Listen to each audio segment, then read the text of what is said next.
Hey,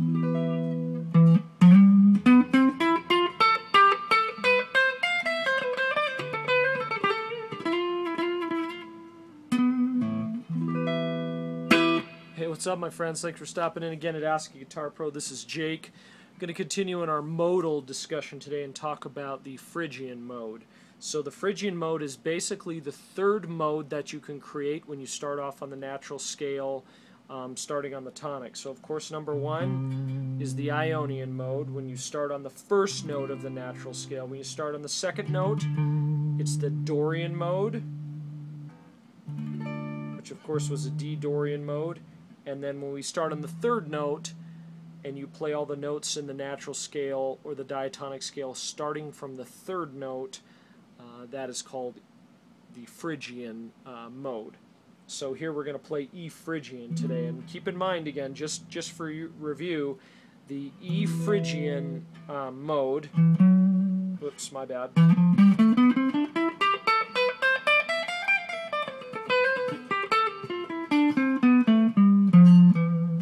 Has all the exact notes as the C Ionian.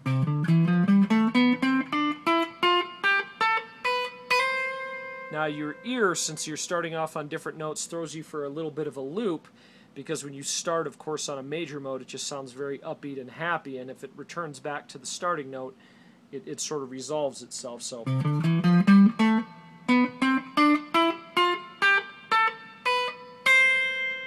but when you start on a different note, let's say the E, for example, and you end on it too, it sounds very very different, even though they're all the exact same notes.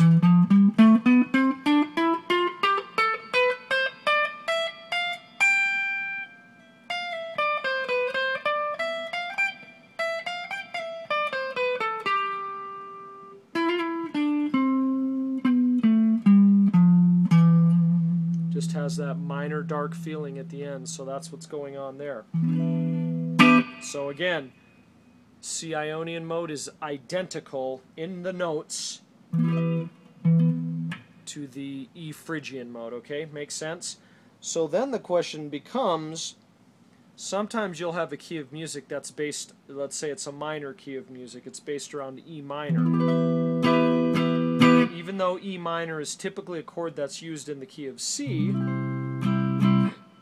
if the song is based around E minor and that's actually the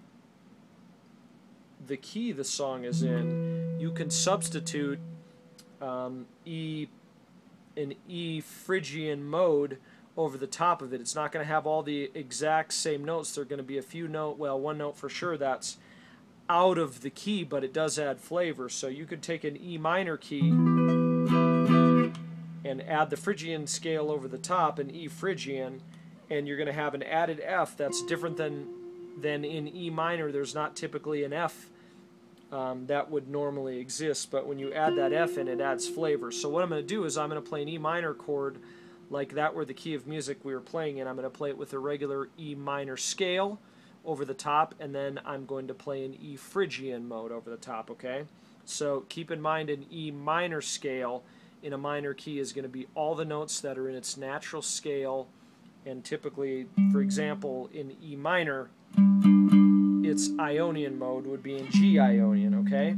So what we're going to do is we're going to sprinkle in an E Phrygian, which has one note that's out of the key, if you will, of E minor or G major, okay? So here's the chord, E minor chord, okay? Right off the bat, that F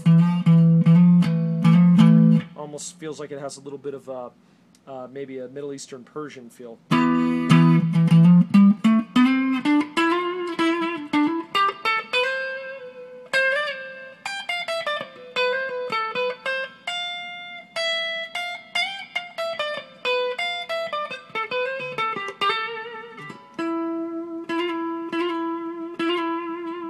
So that F really sticks out.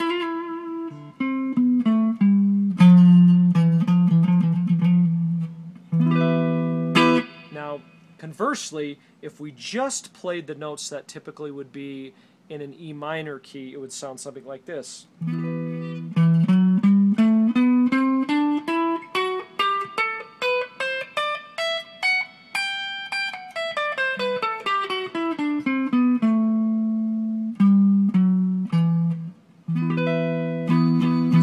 difference between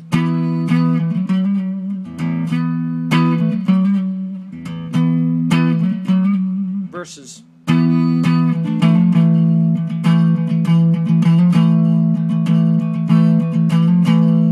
hear that? You really can hear the difference between the F and the definitely between the F and the F sharp there. So that is really something to take away. Again, for your ears to hear, if you're playing all the notes that would typically fall in the diatonic scale of a E minor would be.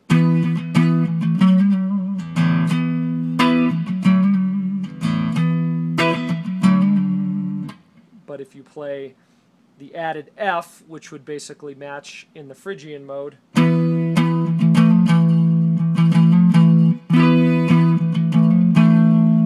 so it definitely adds some serious flavor to that, and you'll see guitarists do that all the time when they hear one chord. Most chords are typically made up of 3 or 4 notes, okay? So what you'll see is they will play notes that are sometimes out of scale over that chord to add flavor. Of course, when you're playing in a key of music, standard keys of music or just general music theory, you basically have, let's say, 7 notes to pick from, and you could play every single one of those notes and never veer from them, and it would probably sound okay, but it's those little bits of flavorful notes that are added in outside of the natural scale, especially when you're playing different chords, that really can add some flavor. So again, the human ear, if you don't go too far out of the key of music that you're in, your ear still detects it as sounding right, but you sprinkle enough notes of the regular key of music that you're in to keep things real. So you don't go too far off the path, but when you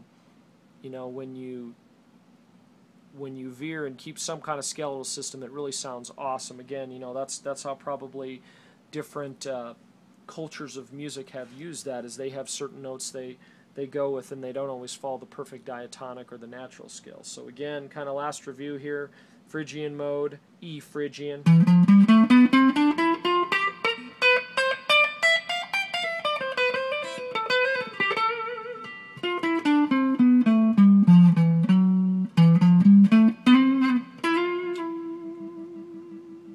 So again, that note right there, that F.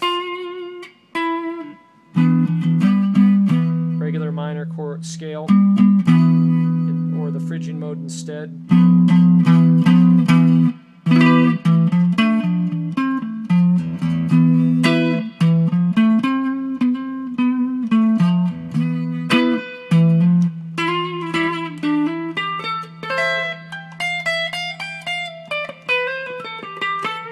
So it adds a little bit of flavor. So, fool around a little bit with the Phrygian. Use it in places where you might not normally think. Sometimes it's cool to experiment, but understand that your ear, with just a little bit of diversion off of the diatonic scale or whatnot, you can really get some cool effects. I mean, this is basically what's done in blues all the time, is there are notes that are substituted in, and I think that's when you've started to branch out as a guitar player. When you understand what chords are being played, you can sometimes veer off of that path of just playing the notes specific to the natural scale of the key you play in. Remember that keys of music aren't, they're a loose formula to go by. So if notes substituted in add, you like the way it sounds, basically go with that. Let your ear be the judge when it's all said and done. So next time we'll talk about the I think we're going to talk about the Lydian mode next, and we'll probably talk about F Lydian, okay? Again, just one last thing to add here, the Phrygian mode is typically called a minor mode. We'll talk about this in chord construction, but to wrap up this lesson here, is when the modes are formed, you're basically starting on a different degree of the natural scale. For example, when we're starting on C, a C chord has a 1, 3, and a 5 note in it. So that's basically a major chord, okay? So when you play that, the mode that's associated with it, or starting on the same note as the chord starts on, it's known as a major mode, okay? Now, oops, sorry. When we were talking about the Dorian mode, for example, the Dorian mode's often called a minor mode. not because it's got a 2, 4, and a 6 in it, and the reason it's called a minor mode is because the chord that's formed over the top of that is a minor sounding chord, right? So obviously when you start on the 2 and you go to the 4 and to the 6, that forms a minor mode, and then when you go to the 3, the 5, and the 7, that also forms a minor mode. So a lot of times the Dorian mode is called a minor mode, and the Phrygian mode is also called a minor mode. And you'll find in the next lesson that the Lydian mode is often called a major mode. The Mixolydian is called a major mode. Then you have the 6th mode, which is Aeolian. That's often called a minor mode. And then the last one is the Locrian, and that's called a diminished. I guess you could call it a diminished mode. It really doesn't get that term, but I think you get where I'm coming from here. So anyways, we'll talk about Lydian next time. Thanks for hanging with me, guys, at Ask a Guitar Pro. For more gear reviews and extras, go to www.askaguitarpro.com. This is Jake. Take care, everyone. See ya.